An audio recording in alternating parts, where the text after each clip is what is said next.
the first thing that I start with is mixing the right color.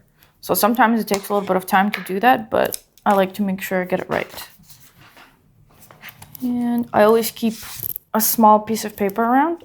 That's usually the same paper that I'm doing the illustration on, just so I can see how the ink interacts with it and to make sure I have the right tone. I usually like to add a little bit of colored ink into the black ink just to add a hue to it so that it's closer to the color scheme that I'm planning to make the illustration with. For this illustration, I'm going to mix a warm brown color.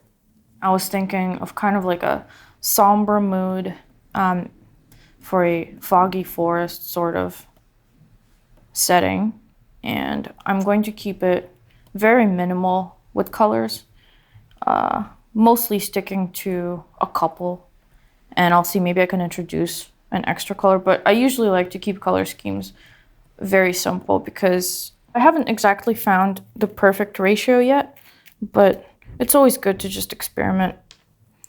So now that I've added some brown and red, or like a pinkish color, I'm going to test it out. I make a lighter tone so that the lines aren't too heavy. I also use it to shade as well. I usually like to pre-mix the darkest tone and kind of like a lighter one as well, and have those ready to go. And as I'm inking, if it's necessary to have some sort of mid-tone, I will just mix it on the spot, and then always make sure to test it before I use it on the illustration. So the inking step is probably the most challenging step so far because mistakes are a lot more likely to occur and you can't really go back to fix it or erase. But it also makes it a lot more fun because sometimes you make a little mistake spontaneously and they kind of end up adding to the piece. And it also is a really good learning experience because learning how to fix something that's relatively permanent on the page is a really good skill to have. So at this point, I'd like to add some lines. I usually start with the face because it's the most important part of the illustration, because it almost always is the first thing that the viewer is going to look at. And for me personally, I really like to focus on facial expressions. So I like to make sure that I get it right first. And just in case I make some sort of mistake that I can't fix, sometimes that happens that I have to just start over again. That's why it's best to just start with the most important part and make sure to get it right, because everything else is kind of like, I can let mistakes slide if they happen later on in the process, but definitely not in the face. Now I'm gonna go into the background and add a tone wet on wet to create like a nice moody atmosphere and to set the tone so that I can contrast the hair and the dress against it. So the first thing I'm gonna do is to just wet the paper, and then I just have to make sure to do it quickly so then I can quickly go back in, and I'm just gonna go and add like more water wherever it's starting to dry up. And I'm mostly doing this to create like a fading out effect, so I don't have to wet the paper everywhere. I'm just gonna do it where I want to fade the ink out. So now I'm going to add a little bit more detail closer to the focal point, which is the face. The reason why I leave these details to the inking step is because I feel like it's redundant to do them over and over again, because it's really easy to kind of make it up on the spot, which also adds like an organic element to it. I never know exactly what type of pattern I'm gonna go with, so it's pretty fun to just leave it up to chance. But again, it's also because I've done this so many times before, so you should definitely feel whatever you're comfortable with.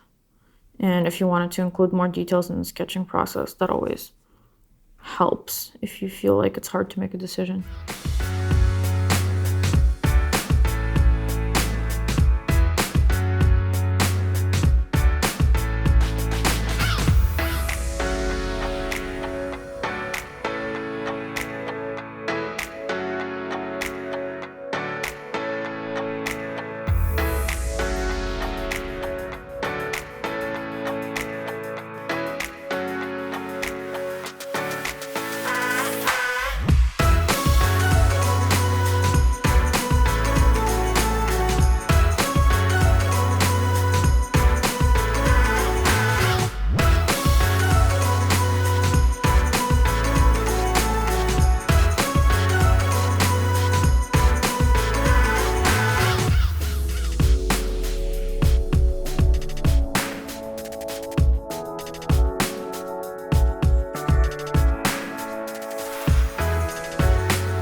So at this stage in the inking process, I've pretty much laid down most of the important stuff around the face, and I'm gonna try to put less detail in the surrounding area, like in the background and stuff, so that it doesn't take away from the focal point of the image.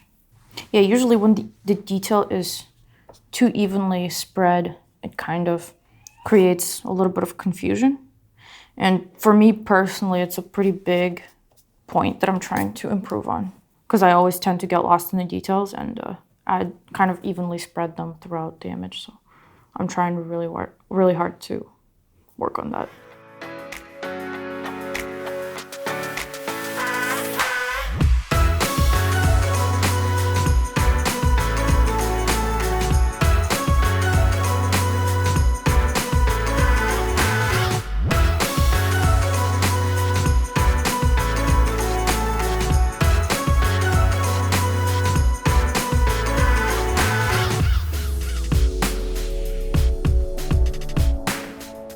So I think at this point, I'm pretty much done with the inking stage. I'm pretty happy with how it turned out.